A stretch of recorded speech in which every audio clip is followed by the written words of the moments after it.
As mist crawled close to the surface of the world, he heard voices human high and fearful, tangled in language he did not yet know, but somehow understood. 3 figures crouched around a struggling fire, their faces drawn, their eyes darting to the dark. They sang, soft and desperate, a song for protection, a ward against the unknown. He lingered outside the circle unseen, but palpably present. When their flames flickered, one woman looked up, searching the darkness. Her pulse quickened. Serekh felt it shiver across the grass. She did not see him, but she felt him. Her hands closed over a necklace of carved stone and bone. "The night is listening," she whispered to the others, voice trembling. "Let us be humble." Serekh felt a pang, not for the living, but for the longing that made their prayers grow from hope.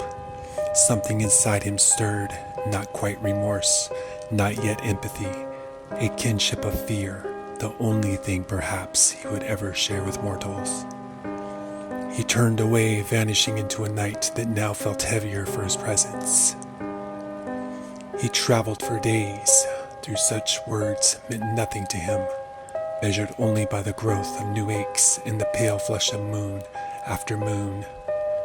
Eventually, he came upon a city of mud bricks set beneath a crescent ridge. Fires burned within, their smoke etching prayers into the sky.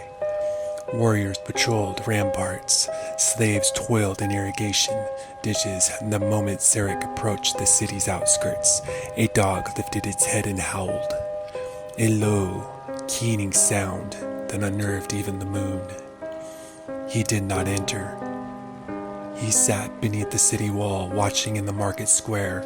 A child broke away from her mother, wandered too close to the shadows. Serekh crouched, motionless, folding hunger into stillness. The child stared at him, not with fear, but with the innocent curiosity of those who know nothing of gods or monsters. He said nothing. She smiled and lost interest and returned to her world. The moment passed. In that moment, Serekh felt both smaller and more terrible, ancient and unknown, a rumor not yet spoken, a curse not yet named, and so his wandering continued. Through forest and fen, across rivers and ruins, beneath stars that watched but offered no counsel. Every footfall became part of the planet's memory. Every shadow grew a little heavier. Hunger accompanied him as a twin, never diminishing, sometimes guiding, sometimes tormenting. Beneath it all, Serekh began to understand. The world would never see him as he was. It would invent stories to make sense of the emptiness he left behind. The sudden silences, the animals that vanished, the dreams that grew more vivid after dusk.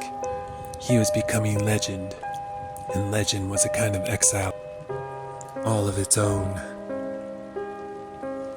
Thus do the first nights pass.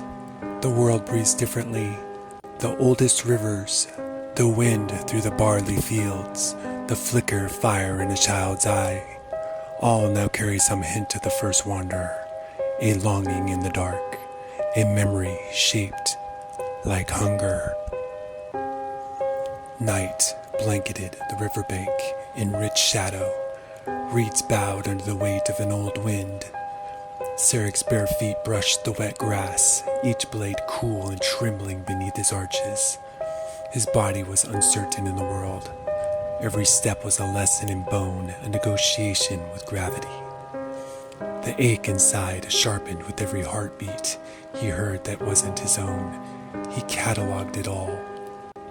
The frantic staccato of a mouse in its burrow, the slow, syrupy pulse of a tree frog beneath bark, and within arm's reach, the slow bellowing rhythm of human sleep. A shepherd, face half buried and bristled forearm, sprawled beside a crude fire. The air was fragrant with sheep wool, smoke, and the unmistakable tang of salt and blood. Serekh crouched, hunger and remorse, a turbulence twisting in his empty stomach. He extended one trembling hand, fingers shuddering with power held barely in check. The fire's light painted his skin with restless gold. As his palm neared the shepherd's throat, the man stirred. A flutter of the eyelids, a moan on his lips, a name muttered into the dew. Serekh hesitated, the urge to flee warring with an ancient compulsion he didn't recognize. He pressed his mouth gently over the steady pulse at the shepherd's neck. The skin was shockingly warm, the heartbeat so loud Serekh's vision flickered. And when his teeth broke the skin, sensation detonated inside him. Blood tasted like every color at once, bitter, iron, honeyed, youth, ancient winter, prayers whispered against the cradle. And as he drank, sensations unspooled, running through fields at dusk, hands weaving reed baskets, and a mother's voice singing a song about rain. Each swallow was a theft, a sacrament, a violation and a benediction. The shepherd's breathed his breath coming in ragged gasps, until finally with a shudder as intimate as a lover's sigh, the body dissolved beneath Serekh's hands. Muscle became liquid bones, collapsed like empty papyrus tubes, flesh pooling into a dark, syrupy puddle that sizzled quietly in the grass. Inacrid steam rose, carrying away the last of the man's story. For an instant, Serekh felt his own flesh liquefy, bones stretching, skin crawling, teeth shifting in his jaw. His vision stuttered, surrounded by fragments of memory. A child's laughter, a hidden ache in the ankle, a dream interrupted by hunger. He tumbled forward, choking, as his own features slid into those of the man he had unmade. He crawled to the river's edge, gazing down at a face not his own, reflected in tremulous moonlight. He shuddered, and if he concentrated, he could will his features back, sculpting bone, hair, even the hesitation in his mouth. Though every effort took something from him and left a little more hollowness behind. He stood, drawing slow, uncertain breaths he didn't need, and flexed this new body. His own, yet not. Strength pulsed in his snooze. Instincts from a life not lived whispered through his hands. The knowledge of how to tie knots, of which firewood burned longest, the sour taste of disappointment. Serekh looked back. Where the shepherd had lain, there was only the impression in the grass, slowly filling with dew and a lingering scent. Salt, fear, something irretrievable.